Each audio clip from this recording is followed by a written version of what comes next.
Hey guys, this is Ruben again with another episode of Wrapfu vinyl installation tip. Today we're at Casa Authentique again, and this time we're going to be installing some window clings. So it's a little bit different than the standard vinyl that goes on the outside of the window. We normally install perforated vinyl where you can see through from the inside, but as you can tell, we're on the inside right here, and these clings aren't perforated. And so they have to be installed on from the inside because the adhesive is on the back end. But if you go to the outside, you can see, and we'll show that where you can see the outside where it's a clear, solid image from the outside. So I just wanted to show you guys, this is what we're doing right here. We got one here, and we're going to do another one on the other side of the window. And so the tip on this right here is the cling is not going to stick, as good as your standard vinyl will. So one way that people install this is with soap and water, but to me that's just too much of a mess because you have to squeegee the water out and all that. I'll show you a tip on how I get it started and how I squeegee it. Then the rest is if you have your squeegee and you know how to squeegee the vinyl, you'll be fine. I'm going to use these gecko patches from Yellow Tools. These are a great tool whenever you're going to apply to windows and even trailers where you can't use your magnets. There's other ways to go about it, but this is this is a cool way to do it in this situation where the vinyl graphic isn't that heavy.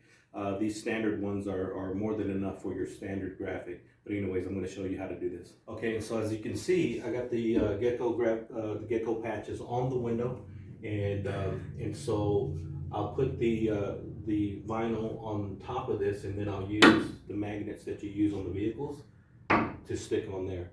And so it's pretty good. I mean, you can, for most graphics. Now, if you have like an 8-foot graphic or something, real wide, I would probably use the stronger gecko patches. But these standard ones are good for window cleans, window perf. All right, and so as you can see right here, I got it laid down, not quite 10 inches, but it's enough to where it's gonna hold the vinyl once I roll it up. And so I'm gonna roll it up, and I'm gonna take the gecko patches off and the magnets, and then I'm gonna just squeegee down just like I normally would. Okay, so I got it rolled up, and I'm going to remove these patches. Put them over here on the window so that I can squeegee down. And then I'm going to peel the liner from the back and go back. So once I'm right here, I should be good to go. You start squeegeeing down just to make sure.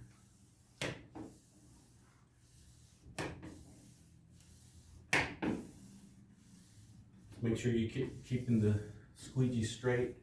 And I go this way because I'm pretty good at going straight, but you want to just make sure that you're at an angle to where you're not going in the wrong angle, and then you have to end up lifting up. And so once you have it down and you're lined up where you want to go, you can pull the liner from the back like I'm doing here. And as long as you're going straight, you're not going to get yourself in a bind. This liner is actually easier than some of the other window perf vinyl, which helps.